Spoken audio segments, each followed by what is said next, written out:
¿Perteneces a una religión en peligro de extinción? Conversamos sobre las religiones en avance entre amigos.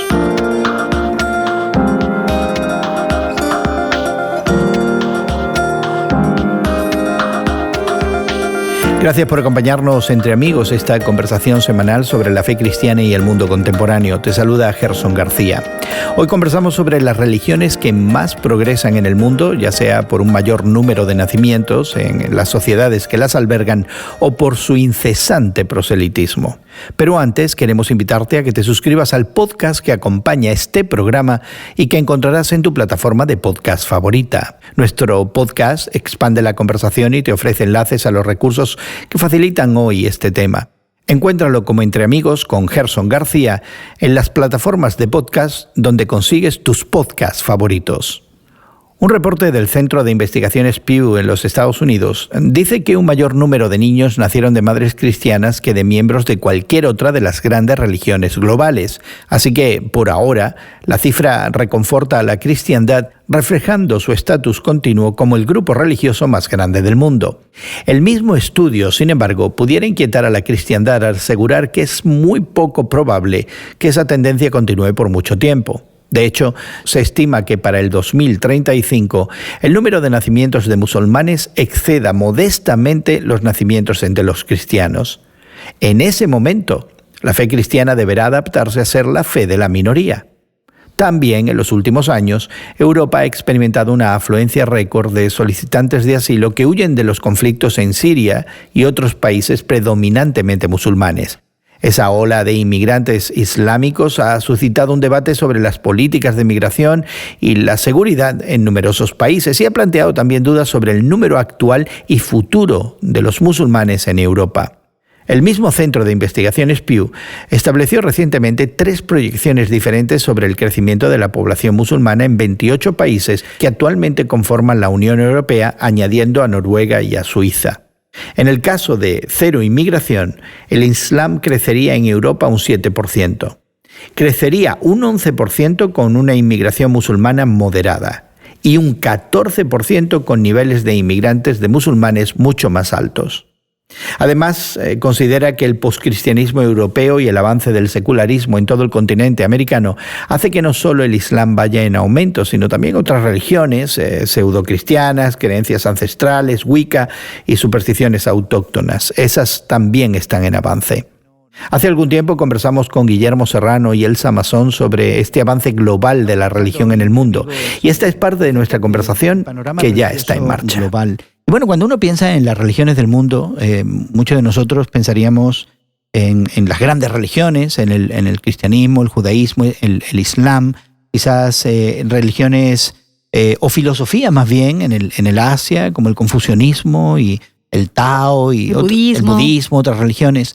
Y siempre hemos visto este balance entre las religiones que muchas veces han coincidido con zonas geográficas. Así que hemos asumido que, por ejemplo, Europa y los países que han sido influenciados por la cultura que nos ha venido de Europa, las Américas y algunos otros, pues quizás eran prominentemente cristianos.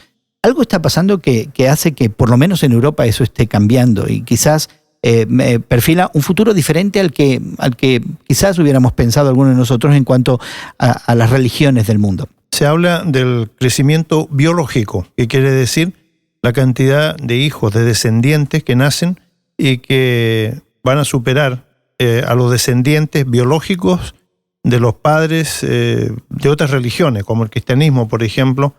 Entonces, a eso se debe la proyección, que se dice va a establecerse como una religión mayoritaria.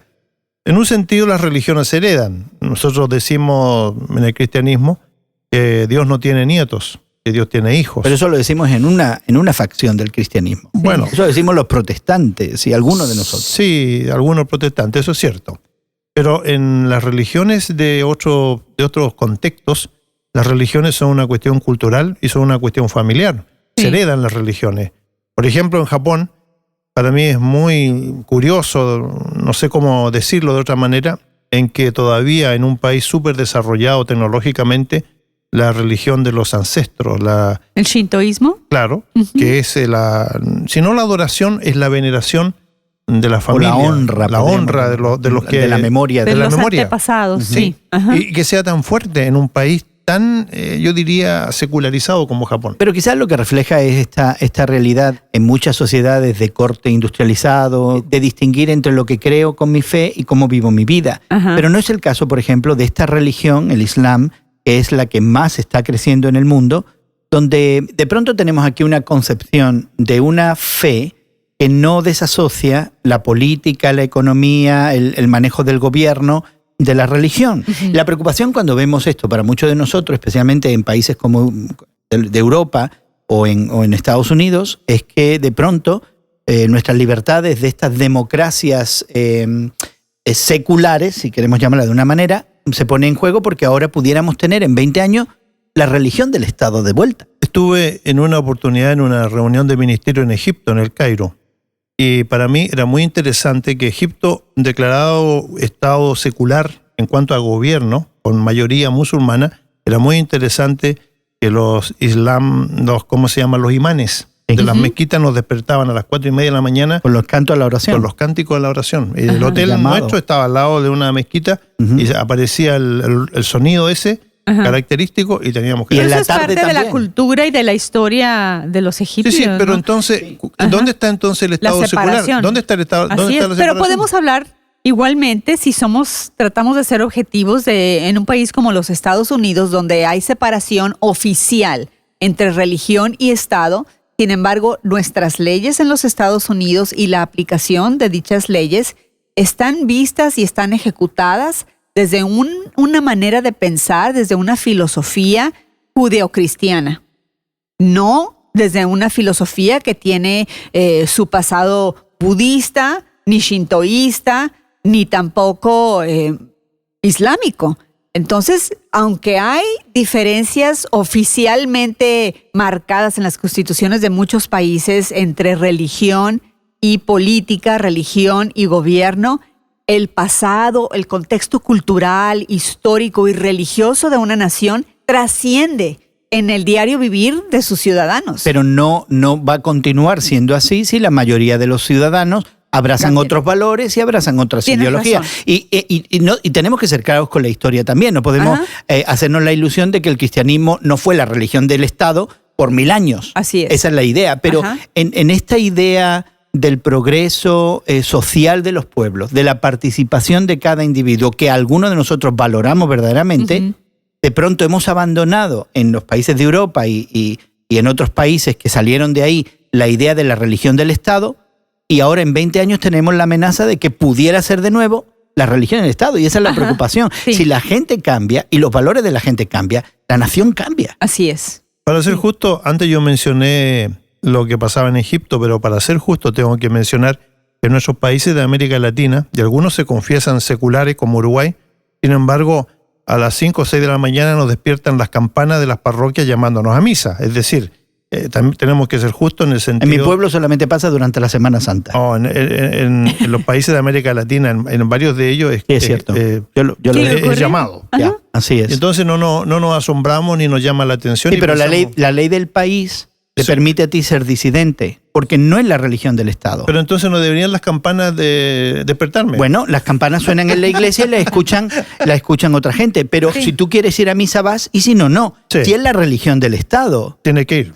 no te queda más remedio. Claro. O sea, si en el cristianismo hemos experimentado esa historia de ser la religión del Estado y de ser la religión que se esfuerza en la gente, pero de pronto en el futuro no está, a mi manera de ver, progreso y avance, sino un retroceso a cosas de las que hemos querido escapar. Hay algo que no hemos traído a colación. Yo me pregunto si estos musulmanes que están entrando a Europa y estableciéndose en Europa y en algunos otros países llamados, por no encontrar mejor término, de Occidente, al momento de estar más inmersos en estas sociedades más liberales, más seculares, más modernas que las sociedades y los países de donde ellos provienen, si empiezan de cierta manera a evolucionar también religiosamente y a hacerse menos extremistas, digamos. Hay algunos de ellos que tal vez continúen siendo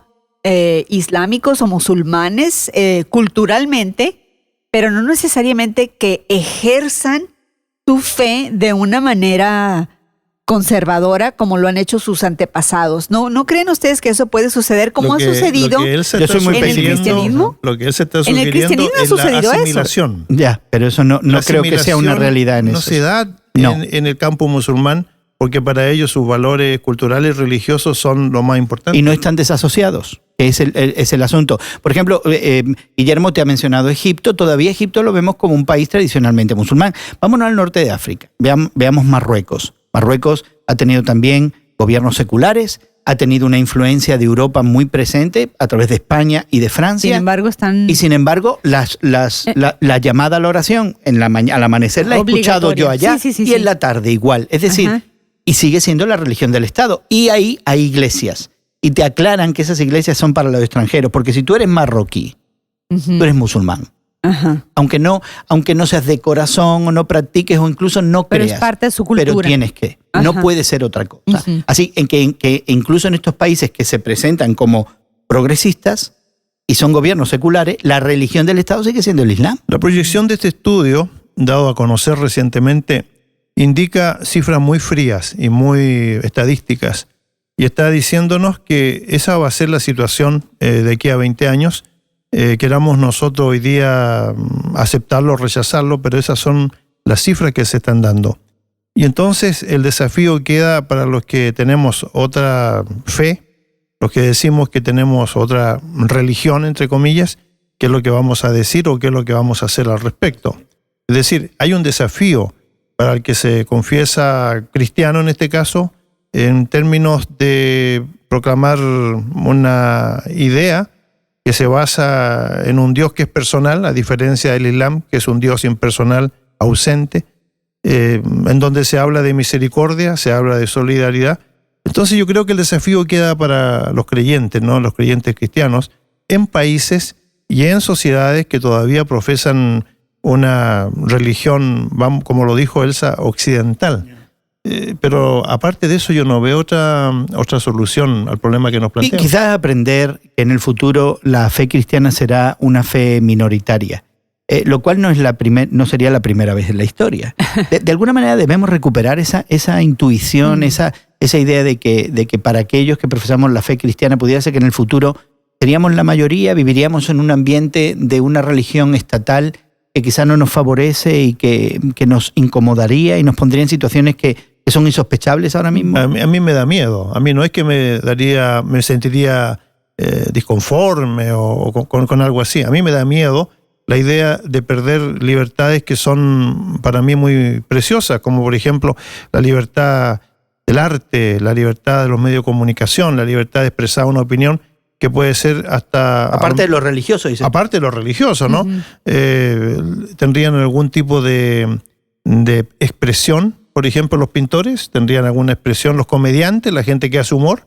Ninguna. Es decir, habrían una coerción de la libertad absoluta. Eso es lo que hoy día vemos en países que tienen este tipo de religión mayoritaria. Queremos invitarte a que explores más sobre el estado de las grandes religiones en el mundo y lo que implica que quizás la tuya no esté creciendo como debiera. Suscríbete al podcast que acompaña este programa y que encontrarás en tu plataforma de podcast favorita. Búscalo como Entre Amigos con Gerson García. En Spotify encontrarás también enlaces a los artículos que hemos mencionado en nuestra conversación hoy. Además, podrás dejar tus comentarios y encontrar otros temas y conversaciones que pudieran interesarte. Suscríbete hoy mismo. Agradecemos a nuestros equipos técnicos en México, Brasil y Estados Unidos el trabajo que hacen para que esta conversación llegue hasta ti. También nuestra gratitud para Guillermo y Elsa por darnos de su tiempo. Y tu amigo Gerson García se despide de ti hasta otro momento en el que nos unamos a conversar entre amigos. Entre Amigos es producido por Eventual Media y distribuido por Radio Moody para ministerioreforma.com.